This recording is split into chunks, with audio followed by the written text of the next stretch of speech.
Hey everybody, Matt Boggs here, and today I'm going to answer a question that was sent in from a woman named Carol. And Carol writes, I am terrified about getting into a relationship. Carol, I know how you feel. She says, I'm feeling fear of making a bad choice and going through the pain of a breakup again. It took so long to get over it, and I don't want to go through that again. Carol, I feel you, girl. I know exactly what you're talking about. And for those of you who are watching this video, I'm sure you've had this experience. So I think we can agree that emotional pain is the worst kind of pain there is. I mean, I played college sports, had bad injuries, had surgery, and no physical pain compared to the worst emotional pain that I was experiencing. I can remember wanting to marry my girlfriend at the time. This was years ago. And all of a sudden, one day, she just stopped calling. And she up and vanished. And I had no idea what happened. I had no idea what I did wrong. It wasn't until 6 weeks later that she actually contacted me. I didn't know if she was dead. I didn't know what was going on. And it was the most anguish, painful breakup than I had ever experienced in my life. So Carol, I get it. I understand. So here's the deal when it comes to pain and relationships. We have to accept the fact that when it comes to relationships, inherently there are risks. Carol, you're thinking that your picker is broken, like you're not trusting yourself for picking a right guy. Well, let me just say there is always a risk involved in relationships. But the good news is that the risk is built in, that the challenge is built in because it's how we grow as human beings. And we are put here to expand our capacity to give and receive love. We're put here to grow ourselves as human beings. And so even though what you want to remind yourself of, gosh, fear is keeping me from getting into the relationship that I want. What you want to remind yourself of is, you know what? There is no escaping pain in relationships. You actually want to make friends with the fear. You want to make friends with the pain because that's how we grow.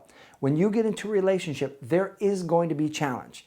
If you meet a guy and it's amazing and you get married, there is going to be challenge, believe me, later on. That's why relationships are so fantastic, because they are the avenue through which I believe is the greatest opportunity to grow ourselves, to grow our courage, to grow our bravery, to grow our communication, to grow our compassion, to grow our patience, right? They're how we grow and make ourselves better as human beings. So number one is to realize that you are resilient, you are powerful, and no breakup that you go through in the future is going to kill you. Instead, embrace the situation, embrace the challenge as an opportunity to learn and grow. That risk in and of itself, that failure, doesn't mean that you're a failure. It just means that it's feedback, that mistake, okay, what can I learn from this and how can I grow? So that is step number one, is to realize that all relationships carry risk with them, but you are more powerful, stronger, and more resilient than any risk that you're facing. And number two is that in your question, you talked about that you don't trust yourself. Well, I want to challenge that belief, because I bet that if you actually go back and you look at that relationship, or you look at the guys that you've been picking that haven't worked out, I bet that your intuition, there was a still small voice that somewhere along the line said, don't go for that guy. Like, big red flag, hello, he doesn't keep his word, hello. Like your intuition is telling you that you shouldn't move forward with this guy, and the chances are you heard it, but ignored it and moved forward anyway. So it's not that you don't trust yourself, it's that you're not listening to yourself. So as you begin to listen to yourself and trust that intuition, we call it being moved by the feather's touch, because that voice of intuition is often quiet.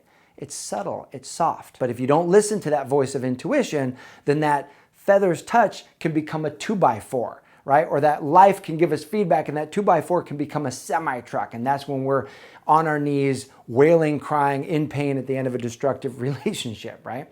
So be moved by the feather's touch. Listen to your intuition and give yourself the permission to grow and the permission to risk again. Because if you want the relationship that lights you up, you're going to have to risk. You're going to have to get in the game of love rather than just watching it from the sidelines.